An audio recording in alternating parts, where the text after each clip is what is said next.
Hello दोस्तों, आज की वीडियो में आपके लिए हम लेकर के आए हैं एसएससी सिलेक्शन पोस्ट फेज 11 के एग्जाम में आए हुए ईडीएम्स के सभी क्वेश्चंस। सभी क्वेश्चंस आपके एग्जाम के लिए बेहद इंपॉर्टेंट है।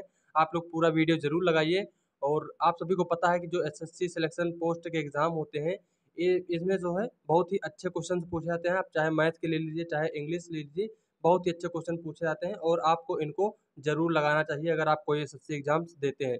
मैं आपको बता देता हूँ कि ये एग्ज़ाम जो हो जून 2023 में कंडक्ट हुआ था, उसके क्वेश्चन यानी बिल्कुल लेटेस्ट क्वेश्चन आपको मैं डिलीवर कर रहा हूँ। ठीक है, पहला क्वेश्चन आपके सामने है।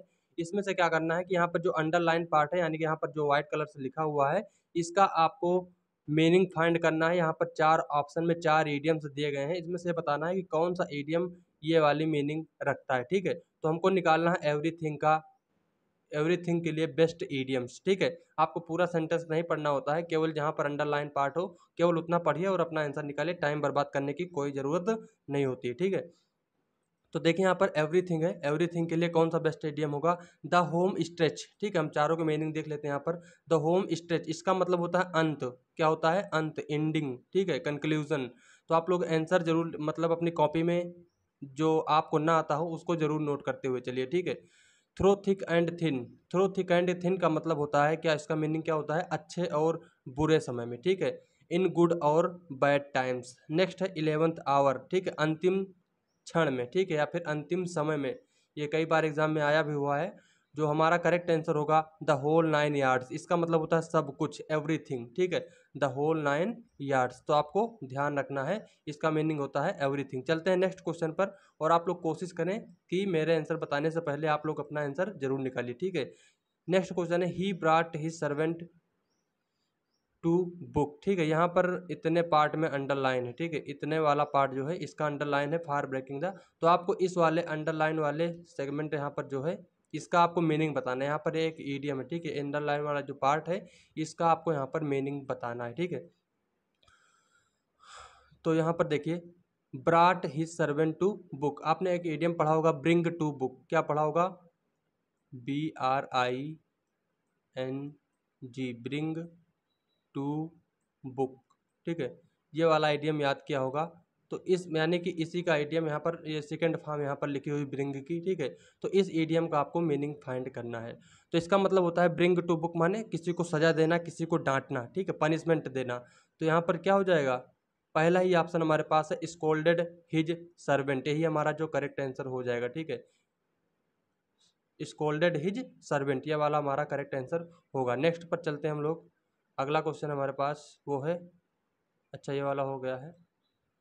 थर्ड क्वेश्चन हमारे पास easier said than done. Easier said than done. ठीक है, मतलब करने से ज़्यादा कहना आसान है, इसका ये निकलेगा इसमें से, मतलब आप लोग अर्थ निकालोगे। ठीक है, फिलहाल इसकी हम लोग मीनिंग देखते हैं, इसकी मीनिंग क्या होगी। इसका जो जो मेन इसका मीनिंग होगा वो क्या होगा इसमें से। ठीक, तो पहला ऑप्शन हमारे पास not as easy at is it appears to be. ठीक है, नेक्स्ट ऑप्शन है not as moderate as it appears to be, not as restricted as it appears to be, और फोर्थ ऑप्शन है not as difficult as it appears to be। ठीक है, तो यहाँ पर करेक्ट आंसर क्या होगा? easier said than done। इसका मीनिंग हो जाएगा not as easy as it appears to be। ठीक है, उतना आसान नहीं होना जितना प्रतीत होना, यानी कि करेक्ट कहना आसान होता है करने से ज़्यादा। ठीक है, तो हमारे पास ऑप्शन नंबर 1 इसका भी करेक्ट आंसर होगा। चलते हैं फोर्थ ऑप्शन पर, फोर्थ क्वेश्चन पर। To show a clean pair of heels. लिखा है to show clean pair of heels. ठीक है, ये भी एग्जाम में बहुत बार पूछा जा चुका है। पहला ऑप्शन है to clean shoes fast, show clean shoes, show clean feet, to run fast. ठीक है, तो to show a clean pair of heels का मतलब होता है टू रन फास्ट, यानी कि भाग जाना। ठीक है, इसका मीनिंग क्या होता है? भाग जाना। ठीक है, नेक्स्ट पर चलते हैं। क्वेश्चन नंबर 5 है, इसका देखते हैं हम लोग। तो यहाँ पर जो आपका ये अंडरलाइन पार्ट है इसका आपको करेक्ट ईडियम बताना है। इसके लिए इस अंडरलाइन पार्ट के लिए आपको करेक्ट ईडियम बताना है। देखिए, आपको एग्जाम में परेशान नहीं होना है, ये जो फालतू में दिया हुआ है ये आपका टाइम बर्बाद करने के लिए दिया गया है। आप सीधा टारगेट रखिए कि आपको अंडरलाइन पार्ट कहाँ पर दिया गया है, उसी का सीधा मीनिंग यहाँ पर निकालिए। ठीक है, अगर नहीं आ रहा है तो आप लोग फिर यहाँ पर सेंटेंस बना करके, ठीक है, सेंटेंस के मीनिंग के हिसाब से भी कर सकते हैं। लेकिन अगर सबसे पहले इसी के हिसाब से करना है, अगर आपको आता है तो ज़्यादा अच्छा रहेगा। ठीक है, आपको थोड़ा सा टाइम बच जाएगा। तो remain valid, go through and go through thick and thin, ठीक है। नेक्स्ट है पुट अप, नेक्स्ट है कीप पेस विथ, और फोर्थ ऑप्शन है होल्ड गुड, ठीक है। तो हमारे पास करेक्ट आंसर कौन सा होगा इसमें से? देखिए, गो थ्रो थिक एंड थिन, अभी हमने आपको बताया था कि अच्छे और बुरे समय में, सुख दुख में, ठीक है, इन गुड और बैड टाइम्स, ठीक है, इसका मीनिंग होता है गो थ्रो थिक एंड थिन का। नेक्स्ट है पुटअप, पुटअप का मतलब होता है उठाना, रेज, ठीक है, क्या होता है? RAISE, raise. नेक्स्ट है keep pace with, keep pace with का मतलब होता है एक समान गति बनाए रखना, ठीक है, क्या होता है? एक समान गति बनाए रखना। कीप सेम स्पीड, ठीक है, कीप सेम डिस्टेंस स्पीड। और फोर्थ ऑप्शन है होल्ड गुड, ठीक है, होल्ड गुड का मतलब होता है रिमेन वैलिड, मान्य होना, क्या होता है? मान्य होना, रिमेन वैलिड, यानी कि कोई चीज़ वैलिड होना, होल्ड गुड। आप लोग इसको जरूर ध्यान रखिए। चलते हैं नेक्स्ट क्वेश्चन पर, क्वेश्चन नंबर 6 हमारे पास। और यहाँ पर इन ए वेरी बैड सिचुएशन, इसके लिए कौन सा यहाँ पर मीनिंग चारों में से सही होगा, आपको ये बताना है, ठीक है। इन चारों में से इसके लिए कौन सा मीनिंग यहाँ पर सही होगा, आपको ये बताना है, ठीक है। तो चलिए देखते हैं। इन ए वेरी बैड सिचुएशन, यानी कि इसका अर्थ हुआ किसी बुरे समय के लिए, ठीक है, किसी बैड टाइम्स के लिए, बैड सिचुएशन के लिए हमें कोई इडियम फाइंड करना है। तो फर्स्ट ऑप्शन हमारे पास लास्ट रिसोर्ट, ठीक है। देखिए, लास्ट रिसोर्ट का मीनिंग क्या होता है? लास्ट रिसोर्ट का मतलब होता है कि मतलब सब कुछ फेल हो जाने के बाद जो आपका लास्ट एक्शन होता है उसको बोलते हैं लास्ट रिसोर्ट, ठीक है। आपने पूरा हाथ पैर मार लिया है, फिर आपके पास लास्ट में कोई एक रास्ता बचता है, उसको बोलते हैं लास्ट रिसोर्ट, ठीक है। नेक्स्ट हमारे पास है इन डायर स्ट्रेट्स, क्या है? In dire straits, in dire straits का मीनिंग जो होता है वो होता है इन ए वेरी बैड और difficult situation, in a very bad और डिफिकल्ट सिचुएशन, किसी कठिन परिस्थिति में। तो यहाँ पर भी वही लिखा हुआ है, तो हमारा ऑप्शन नंबर 2 बिल्कुल यहाँ पर करेक्ट होगा, ठीक है। बहुत ही कठिन परिस्थिति में होना या फिर बहुत ही बुरी परिस्थिति में होना, यह हमारा करेक्ट आंसर हो जाएगा। अब मैं आपको दूसरे भी ईडियम्स के मीनिंग बताता हूँ। स्क्वायर एन अकाउंट, यहाँ पर क्या लिखा है? Square an account, square an account का मतलब होता है टू सेटल वंस डेब्ट, ठीक, अपना कर चुकाना, ठीक, उसको बोलते हैं स्क्वायर एन अकाउंट। और फोर्थ ऑप्शन है एट क्रॉस पर्पसेस, क्या है? एट क्रॉस पर्पसेस माने विरोधी होना, ठीक है, इसका मीनिंग होता है विरोधी होने, यानी कि जब विरोधी होने से मतलब यहाँ पर यह है कि जब दो लोग मान लो कोई बातें कर रहे हैं, तो मतलब एक दूसरा जो है किसी बात का विरोध करे, मतलब उन दोनों की बातें मैच नहीं कर रही हो, तो उसको बोलते हैं एट क्रॉस पर्पसेस, यानी कि विरोधी होना, ठीक है। आगे चलते हैं नेक्स्ट क्वेश्चन पर। क्वेश्चन नंबर 7 हमारे पास है left me in the lurch, ठीक है, left me in the lurch, इस ईडियम का आपको मीनिंग यहाँ पर फाइंड करना है, ठीक है। तो चलिए देखते हैं। देखिए, यहाँ पर ईडियम आपके पास है लेफ्ट इन द लर्च, ठीक है, लेफ्ट इन द लर्च, आपने ये वाला ईडियम रटा होगा, left in the lurch, exam में बहुत बार पूछा भी जा चुका है, ठीक है। तो देखते हैं, comfort someone, to desert someone, to impersonate someone, to blame someone, ठीक है। लेफ्ट इन द लर्च का मतलब होता है कि संकट में छोड़ देना, किसी को संकट में साथ छोड़ देना, ठीक है। कंफर्ट समवन, डेजर्ट, हाँ, ऑप्शन नंबर सेकंड हमारा करेक्ट होगा, टू डेजर्ट समवन, डेजर्ट माने होता है छोड़ना, ठीक है। और ये आपके सिनोनिम एंटोनिम में भी पूछा जाता है, तो आप लोग इसको भी ध्यान रखें, ठीक है, डेजर्ट, ठीक। और डेजर्ट से मिलता जुलता एक और शब्द होता है, आप लोग उसकी मीनिंग आप दोनों में डिफरेंस करके हमें कमेंट में ज़रूर बताएंगे, ठीक है। डेजर्ट एक यहाँ पर ये वाला डेजर्ट है, ठीक है, एक और डेजर्ट होता है, और तीन तरह के, जनरली 3 डेजर्ट हैं, ठीक है। तीनों के आपको बताना है कि तीनों का मीनिंग क्या क्या होता है, ठीक है। आपको अपने डिक्शनरी में फाइंड करना है और आंसर करना है कमेंट में, ठीक है। नेक्स्ट है वैसे इसका ऑप्शन हो चुका है, ठीक है। नेक्स्ट पर चलते हैं, अगले क्वेश्चन, क्वेश्चन नंबर 8 है हमारे पास, has decided, my neighbour has decided to join the air force, ठीक है। तो कोई चीज़ डिसाइड करने वाला एडियम हमें बताना है कि कोई चीज़ डिसाइड लेने के लिए, ठीक है। तो made up his mind, make a clean sweep, made a fuss, और मेड हिज ऑन वे, ठीक है। मेड अप हिज माइंड, ठीक है, अपने दिमाग को तैयार करना, मतलब डिसाइड करना, कोई चीज़ करने के लिए डिसाइड करना, पहला ऑप्शन हमारा जो है बिल्कुल करेक्ट हो जाएगा। Made a clean sweep, clean sweep का मतलब होता है स्पष्ट विजय, ठीक है, मतलब बिल्कुल स्पष्ट विजयी हो जाना, जीत जाना, उसको बोलते हैं क्लीन स्वीप। मेड अ फुस, मेड अ फुस का मतलब होता है किसी बात का बतंगड़ बनाना, ठीक है, मेड अ फुस, ठीक है। और नेक्स्ट है मेड हिज ऑन वे, मतलब अपने हिसाब से काम करना। तो हमारा ऑप्शन नंबर 1 यहाँ पर करेक्ट ईडियम होगा। ठीक है, चलते हैं क्वेश्चन नंबर 9 पर। क्वेश्चन नंबर 9 हमारे पास आई डोंट बाई इट। क्या है? I don't buy it. Purchasing should be, ये एक ईडियम है, इसका आपको मीनिंग बताना है। ठीक है, purchasing should be controlled, only good decisions can be agreed on, I am not convinced, और फोर्थ ऑप्शन है I do not like two by. तो इसका जो करेक्ट आंसर होगा ऑप्शन नंबर 3 होगा, आई एम नॉट कन्विंस्ड, मतलब सहमत नहीं होना। आई डोंट बाई इट मतलब सहमत नहीं होना किसी चीज़ से। आगे चलते हैं क्वेश्चन नंबर 10 हमारे पास। क्वेश्चन नंबर 10 में देखते हैं हम लोग ऑन क्लाउड 9। ऑन क्लाउड 9 ये भी एग्जाम में बहुत बार पूछा जा चुका है। Be extremely cautious, to be extremely happy, be extremely psyched, be extremely sad. On cloud 9 का मतलब होता है अति आनंदित होना। ठीक है, अति आनंदित होना। Extremely happy, option number 2 correct होगा, टू बी एक्सट्रीमली हैप्पी। हमारा सेकंड ऑप्शन यहाँ पर बिल्कुल करेक्ट हो जाएगा। चलते हैं क्वेश्चन नंबर 11 है, और praising her self.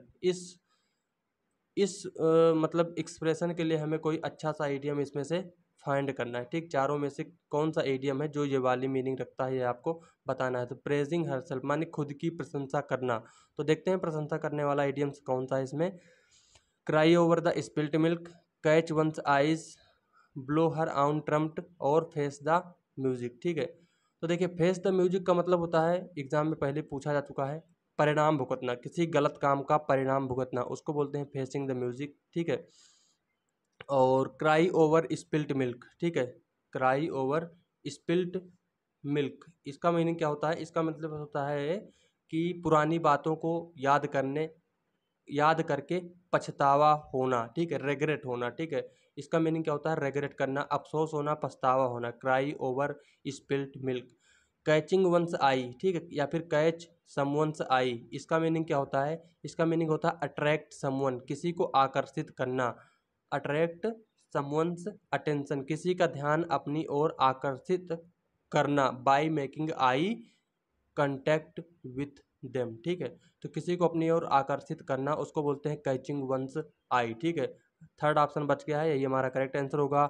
Blow her own trumpet, अपनी बड़ाई खुद करना। ठीक है, एक इडियम होता है ब्लो वंस ऑन ट्रम्प्ट। ठीक है, इसको लिख लीजिए, ब्लो वंस ऑन ट्रम्प्ट माने अपनी बड़ाई खुद करना। ये वाला हमारा करेक्ट आंसर इसका हो जाएगा। ठीक है, आगे चलते हैं नेक्स्ट क्वेश्चन पर। क्वेश्चन नंबर 11 है गेट आउट ऑफ हैंड। ठीक है, गेट आउट ऑफ हैंड, आपको पता चल रहा होगा इसका मीनिंग क्या होगा। Keep control of hand, go out of control. ठीक है, सेकंड ऑप्शन हमारा करेक्ट हो जाएगा, गो आउट ऑफ कंट्रोल, यानी कोई चीज़ कंट्रोल के बाहर हो जाना। ठीक है, आगे चलते हैं।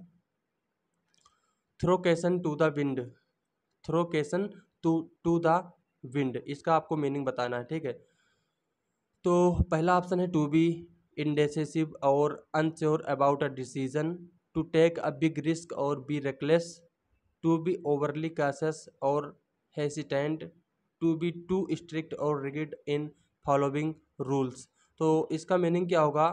थ्रो केसन टू द विंड, इसका मतलब होता है to take a big risk. ठीक है, to take a big risk माने रिस्क उठाना, to take a big risk और बी रेकलेस। ठीक है, लापरवाह होना, रिस्क उठाना किसी चीज़ में, उसको बोलते हैं थ्रो केसन टू द विंड। ठीक है, आगे चलते हैं हम लोग नेक्स्ट क्वेश्चन पर। Through the grapevine, through the grapevine, इसका आपको मीनिंग बताना है क्या होगा। तो थ्रो द ग्रेप वाइन। ठीक है, चलते देखते हैं।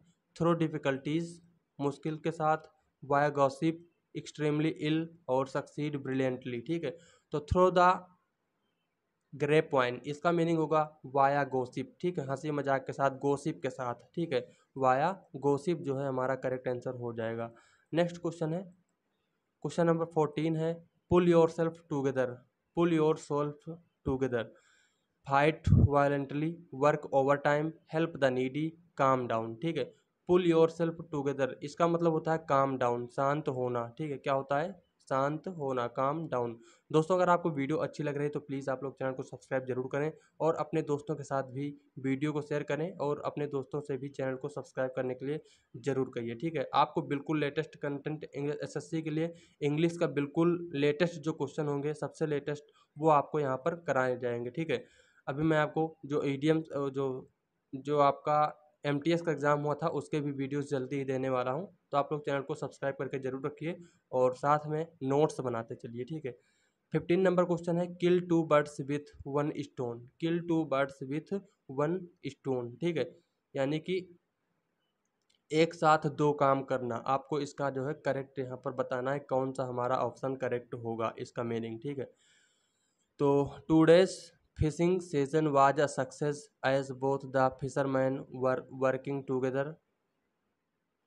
ही was so unlucky that he never won a single coin. He was so unlucky, वह बहुत ही अनलकी है, never won a single coin toss in the entire tournament, ये भी नहीं होगा। Maya decided to clean the house but at the end of the day she realised it was a great workout.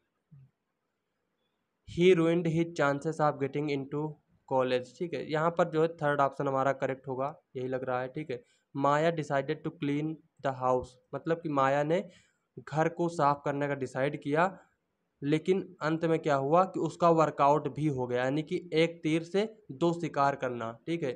एक काम से दो काम हो गए, एक काम करने निकले थे दो काम हो गए, उसको बोलते हैं kill two birds with one stone. यहाँ पर आपको थोड़ा सा समझना पड़ेगा कि इतना बड़ा सेंटेंस इसमें दिया गया है इस तरीके से कंफ्यूज करने के लिए, ठीक है। यहाँ पर लिखा है मतलब कि घर को साफ करने से उसका वर्कआउट भी हो गया, ठीक है। तो एक काम करने गई थी, दूसरा काम भी हो गया है, तो ऑप्शन नंबर थर्ड हमारा यहाँ पर बिल्कुल करेक्ट होगा। इस तरह से भी आपको एग्जामिनर कंफ्यूज कर सकते हैं, ठीक है, डायरेक्ट मीनिंग ना दे करके सेंटेंस के रूप में यहाँ पर पूछा गया है, ठीक है। चलिए आगे चलते हैं। ये 15 था, 14, ठीक है, ये 16 क्वेश्चन होना चाहिए वैसे। A cock and bull story. A cock and bull story. A foolish and concocted concocted story, ठीक है, कनकॉक्टेड स्टोरी, ये आपका करेक्ट आंसर होगा ऑप्शन नंबर सेकंड, ठीक है। कॉक एंड बुल स्टोरी का मतलब होता है झूठी कहानी, झूठी कहानियाँ बनाना, ठीक है। ए फुलिश एंड कॉन्कॉक्टेड स्टोरी, ठीक है, इसको भी आप लोग जरूर ध्यान रखिए, एग्जाम में कई बार पूछा जा चुका है। यहाँ पर थोड़ा सा नंबर में चेंज हो गया है, ठीक है, इसको ध्यान नहीं दिया मैंने। 14 15 के बाद फिर से 14 आ गया, ठीक है, तो ये हो गया। और नेक्स्ट क्वेश्चन है to go down in flames. Go down in flames, इसका मीनिंग क्या होता है? तो पहला ऑप्शन है बर्न कंप्लीटली, नेक्स्ट है to take risk wholeheartedly, next है थर्ड ऑप्शन है to fail miserably at something, और फोर्थ ऑप्शन है टू मेंड परमानेंटली। तो गो डाउन इन फ्लेम्स इसका मीनिंग होता है,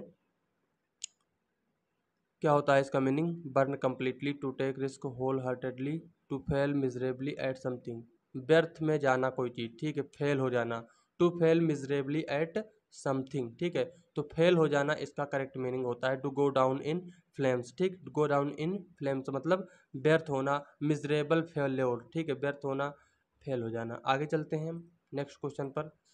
क्वेश्चन नंबर 16 हमारे पास है ruffle someone's feather. Ruffle someone's feathers, ठीक, इसका करेक्ट आंसर क्या होगा? तो फर्स्ट ऑप्शन है be relaxed and in control, do something very easily, make more of an effort, make someone annoyed, ठीक है।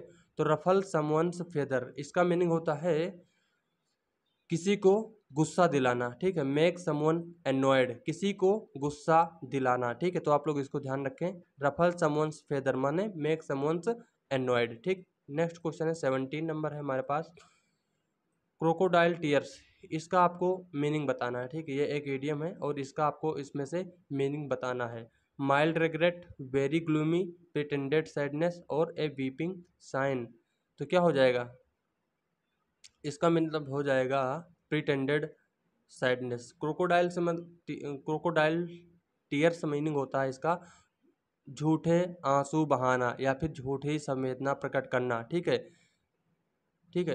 तो प्रिटेंडेड मतलब होता है छद्म, झूठा, सैडनेस, ठीक है, तो झूठा दिखावा करना, ठीक है। ऑप्शन नंबर थर्ड हमारे पास करेक्ट आंसर हो जाएगा। आगे चलते हैं, क्वेश्चन नंबर 18 है, इसको देखते हैं। डाई ए डॉग्स डेथ, कुत्ते की मौत मरना, ठीक है, कुत्ते की मौत मरना, देखते हैं इसमें से क्या होना चाहिए। इसका आपको करेक्ट मीनिंग बताना है, 4 ऑप्शन आपके पास है, ठीक है। ये भी थोड़ा मतलब कि इसको आप कठिन टाइप का क्वेश्चन कह सकते हैं। आपको मीनिंग पता होते हुए भी ईडीएम का आपको थोड़ा सा ये कंफ्यूज कर देगा यहाँ पर कि इसका करेक्ट कौन सा ऑप्शन होगा, ठीक है। लेकिन चलिए देखते हैं। The old businessman died in peace after meeting his old family on his death bed. Yesterday a poor vegetable seller died in an unfortunate accident, मतलब अचानक एक्सीडेंट में मर गया, ये भी नहीं होगा। The doctor who used illegal methods to conduct experiments and humans must die a shameful death.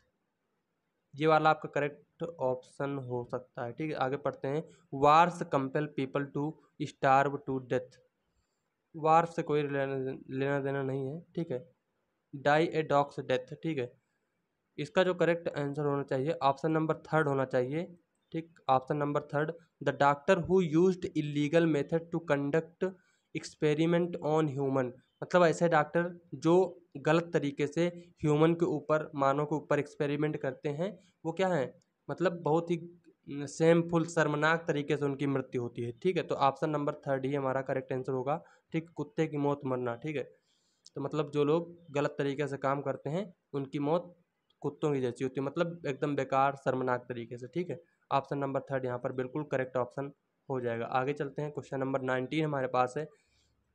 Hand and glove, ठीक। हैंड एंड ग्लव, इसका करेक्ट आंसर क्या होगा? ऑपरेसिव, इंटीमेट, डिस्करेज और एनिमी, ठीक है। देखिए पहले भी आ चुका है एग्जाम में, एक दो बार पूछा जा चुका है, तो आप लोग जरूर ध्यान रखिए। हैंड एंड ग्लव, ठीक है। हाथ और ग्लव माने दस्ताना, ठीक है। तो मतलब हाथ और दस्ताना, मतलब कि कोई चीज़ साथ साथ होना, ठीक है। इंटीमेट, इंटीमेट, ठीक, कोई चीज़ साथ साथ होना उसको बोलते हैं हैंड एंड ग्लव, ठीक है। तो आप लोग इसको भी जरूर ध्यान रखिए, ठीक। आगे चलते हैं। यहाँ पर वर्किंग टुगेदर भी कर सकते हैं, हैंड एंड ग्लव का मतलब वर्किंग टुगेदर भी हो सकता है, ठीक है। इंटीमेट यानी घनिष्ठ संबंध होना, ठीक है। घनिष्ठ, सॉरी, साथ साथ नहीं, यहाँ पर आपके लिए वर्ड ज़्यादा अच्छा रहेगा कि घनिष्ठ संबंध होना, ठीक है। इंटीमेट माने होता है घनिष्ठ संबंध होना, ठीक है। तो आप लोग जरूर ध्यान रखिए, या फिर वर्किंग टुगेदर, ठीक। तो घनिष्ठ संबंध होना, जैसे हाथ और दस्ताना का क्या होता है, घनिष्ठ संबंध होता है। दस्ताना कहीं और नहीं यूज कर सकते, केवल हाथ में ही यूज करते हैं, ठीक।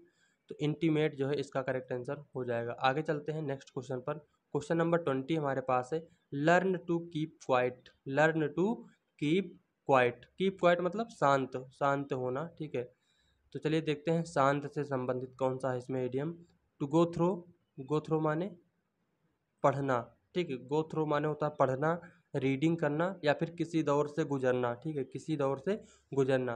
टर्न अप, टर्न अप मतलब होता है आना, टर्न अप माने आना। और एक और इसके साथ याद कीजिए, टर्न डाउन, ठीक है। टर्न डाउन उसका मतलब होता है अस्वीकार करना, ठीक है। तो इसको भी ध्यान रखेंगे। टेक ऑफ, टेक ऑफ माने होता है उड़ान भरना, ठीक है, उड़ना। प्लेन, जैसे प्लेन जो है क्या करता है, टेक ऑफ, ठीक। और होल्ड हिज टंग, ठीक है। तो जबान पर लगाम लगाना, इसका मीनिंग हो जाएगा कीप क्वाइट, यानी कि शांत होना, ठीक है। होल्ड हिज टंग हमारा करेक्ट आंसर होगा। आगे चलते हैं। क्वेश्चन नंबर है हमारे पास 21। The main part of the problem, ये आपको बताना है, ठीक। तो इनमें से कौन सा आइडियम्स है जो ये वाली मीनिंग रखता है, the main part of the problem, ठीक। Crux of the matter, last resort, grasping at straws और डोड्ज अ बुलेट, ठीक। तो हमारा जो करेक्ट आंसर होगा वो होगा क्रक्स ऑफ द मैटर, ठीक। किसी प्रॉब्लम का main part, crux of the matter, मुख्य भाग होना, किसी समस्या का मुख्य भाग, उसको बोलते हैं क्रक्स ऑफ द मैटर। ये वाला हमारा करेक्ट आंसर होगा। लास्ट रिसोर्ट, इसका मीनिंग हमने आपको बता दिया है, ठीक है। आप लोग कमेंट करके ज़रूर बताना कि क्या इसका मीनिंग आपको अभी तक याद था, ठीक है। आपको बिना बताए याद आ गया है कि नहीं आया, ठीक। नेक्स्ट है, और याद भी आ गया है तो आप लोग इसका आंसर भी कमेंट कर देना, ठीक। नेक्स्ट है ग्रेस्पिंग एट स्ट्रास। हाँ, ये वाला अच्छा आइडिया है, ग्रेस्पिंग एट स्ट्रास। इसका मीनिंग होता है डूबते को तिनके का सहारा, ठीक है, डूबते को तिनके का सहारा, या फिर मुसीबत में आशा की किरण, ठीक है, ये भी हो जाएगा, इसका करेक्ट आंसर होगा, ठीक है। और डोज्ड आ बुलेट, डोज्ड आ बुलेट, डोज्ड का मतलब होता है चकमा देना, ठीक है, तो बुलेट को चकमा देना, इसका मतलब होता है किसी परेशानी से बचना, ठीक है, किसी परेशानी से बचना, या फिर किसी परेशानी से बचने के लिए कोई मतलब मैनेज करना, ठीक है। हमारा जो है ऑप्शन नंबर 1 यहाँ पर बिल्कुल करेक्ट हो जाएगा। चलते हैं नेक्स्ट क्वेश्चन पर। क्वेश्चन है यहाँ पर बाई वर्ड ऑफ माउथ, आपको ये बताना है बाई वर्ड ऑफ माउथ, इसका आपको बताना है कि यहाँ पर कौन सा, इसके लिए कौन सा ऑप्शन यहाँ पर करेक्ट होगा। Through an official order, through rumours, through written form, through in spoken form, ठीक, तो वर्ड ऑफ माउथ हो जाएगा इन स्पोकन फॉर्म, ठीक है, इन स्पोकन फॉर्म, आवाज़ के फॉर्म में, ठीक है। ऑप्शन नंबर 4 इसका बिल्कुल करेक्ट हो जाएगा, ठीक। आगे चलते हैं। I finally understood, finally understood, ठीक, इसके लिए आपको मीनिंग बताना है, मतलब समझने से संबंधित है, इसका आपको कोई बताना है। Cast aside, hit the sack, don't know, figure out, ठीक, तो कास्ट असाइड ये भी एग्जाम में बहुत बार पूछा जा चुका है, कास्ट असाइड, ठीक। और hit the sack, hit the sack भी एग्जाम में पूछा आ चुका है। हिट द सैक का मतलब क्या होता है, सोने के लिए जाना, टू बेड पर सोने के लिए जाना, उसको बोलते हैं hit the sack. Cast aside मतलब होता है टालना, ठीक, अवॉइड, अवॉइड करना, ठीक, कास्ट असाइड मतलब होता है टालना, अवॉइड करना। नेक्स्ट हमारे पास डोंट नो, ठीक है, और फिगर आउट, फिगर आउट का मतलब होता है समझना, अंडरस्टूड करना, ठीक है, फिगर आउट का मतलब होता है किसी चीज़ को समझना, अंडरस्टूड करना, तो फोर्थ ऑप्शन हमारा बिल्कुल करेक्ट हो जाएगा। आगे चलते हैं। 24 नंबर क्वेश्चन है और शायद लास्ट क्वेश्चन है, एवरीथिंग, ठीक, ये तो वही पहला वाला क्वेश्चन है, ठीक, जो पहला वाला था। तो दोस्तों ये थे आज के सभी क्वेश्चंस जो एसएससी सिलेक्शन फेज़ के एग्ज़ाम में आए हुए थे। उम्मीद करता हूँ कि आपको सभी ईडीएम समझ में आए हैं। अगर किसी भी क्वेश्चन में आपको कोई भी प्रॉब्लम हो तो आप लोग कमेंट करके ज़रूर बताइएगा, ठीक है। और चैनल को नहीं सब्सक्राइब किया अभी तक तो ज़रूर सब्सक्राइब कीजिएगा, ताकि आपको जो लेटेस्ट क्वेश्चन है वो आपको मिलते रहें सबसे पहले, ठीक है। तो मिलते हैं नेक्स्ट वीडियो में। Thank you, all the best.